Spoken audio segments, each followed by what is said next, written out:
também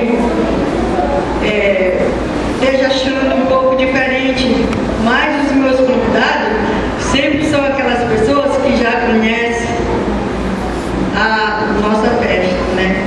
Então, antes de começar, eu quero agradecer toda essa família maravilhosa aí, as minhas amigas. Alguém pode perguntar assim, por que não convida só os crentes?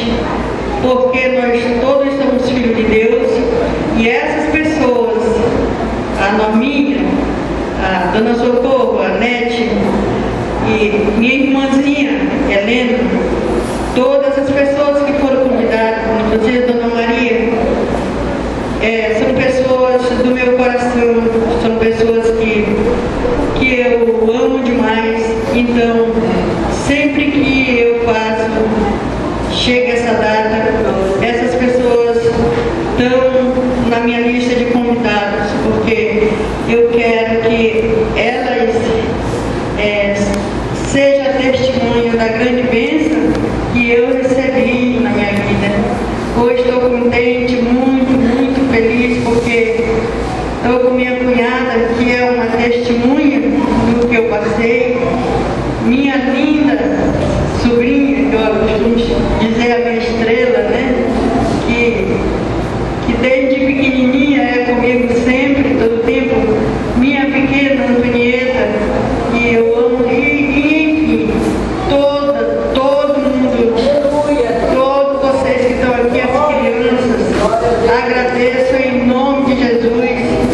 Fico feliz porque vocês aceitaram o meu convite e estão aqui para me ajudar a pagar esse voto, porque diz a Bíblia que quem deve paga, né? Nós temos que pagar aquilo que devemos. E quando nós devemos uma coisa aconteça o que acontecer, nós temos que estar ali para pagar aquilo que nós prometemos. Quanto mais quando nós prometemos ao nosso Deus.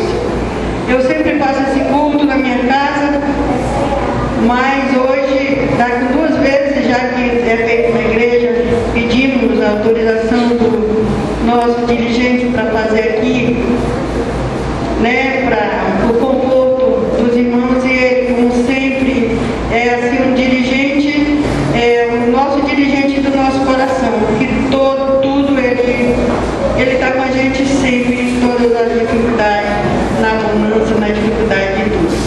Então, muito obrigado, glória a Deus. Glória a Deus. Então, irmãos,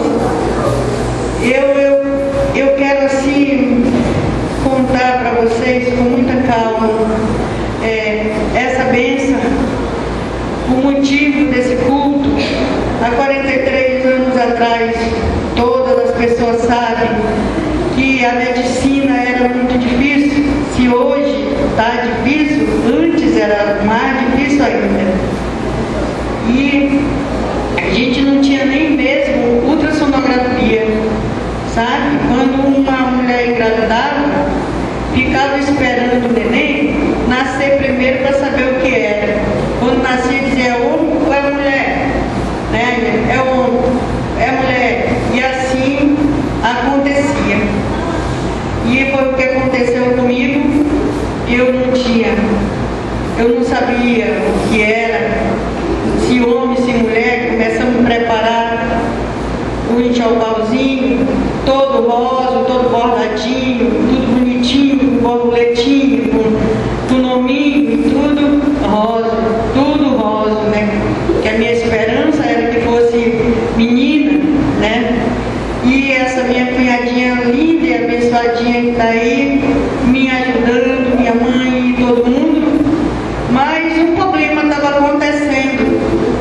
Ele estava se criando colado à placenta do meu estômago. E assim, quando chegou o dia do nascimento, como não tinha ultrassonografia, como não tinha esses recursos que tem hoje, eu fui para a maternidade na Santa Casa, onde eu trabalhava.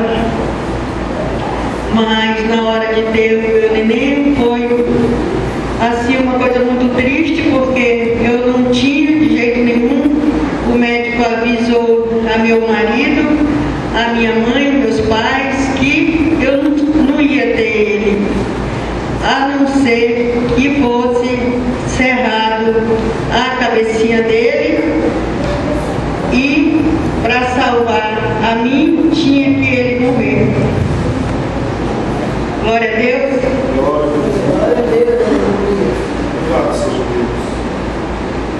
E assim eu estava numa situação muito difícil. Santa Casa já se encontrava numa dificuldade grande. Não sei se tem alguém aqui da época.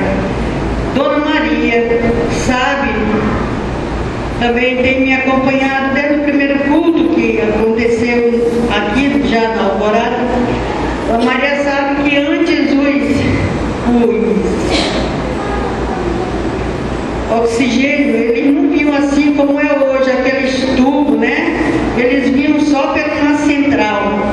Então a central que dava para a sala de parto estava toda furada, toda consertada com espaladrapo, com isso, aquilo, outro, e nesse dia não funcionava de jeito nenhum.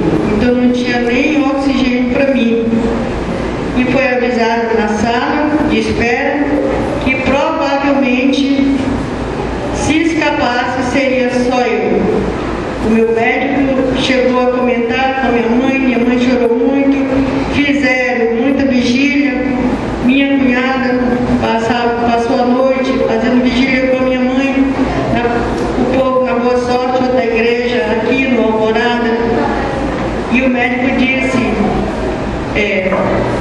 não chore, porque ela vai ter outros filhos. É melhor que vai-se os anéis e fica-se os dedos, né? Quer dizer, mas não era assim que eu queria, irmão. Eu queria ter meu filho porque era o meu sonho, era ter o filho, porque minhas cunhadas tinham filhos e eu já estava com 1 ano e pouco de casada e não tinha, e eu queria ter um neném, né? Queria ter o meu nenenzinho. E aí o médico falou que isso não ia ser possível, né? E serrar a cabecinha dele e depois operar a mim para fazer uma raspagem para tirar. E assim eu estava naquela agonia, já quase morrendo, e trocou o plantão. Irmãos, estão me compreendendo bem? Eu estou sendo expressiva, está dando de entender? Glória a Deus.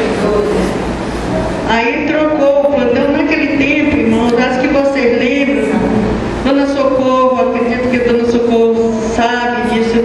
Quem fazia os partos eram as parteiras, né? Só entrava o médico quando era caso difícil. Quando era caso de vida ou morte, entravam os médicos. Mas se não, era só as parteiras que faziam. Então o que aconteceu? Quem estava comigo era uma parteira, por nome de Escócia.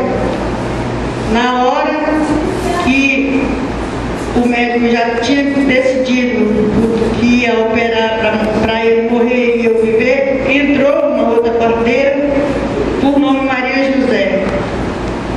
Eu era crente, filha de crente, evangélica, tudo, mas eu não pedia de Deus nenhum momento. Eu chamava mamãe, chamava meu marido. Peço desculpa pela emoção, meus irmãos. Dificilmente contar um testemunho desse sem se emocionar, porque é como que passa um filme na frente da gente, lembrando de todas as coisas. O hino falou muito bem que o anjo te entrega agora, né? Então, na hora que essa bateria entrou, ela falou para mim: senhora, a senhora tem fé em Deus? Aí eu disse: tenho fé em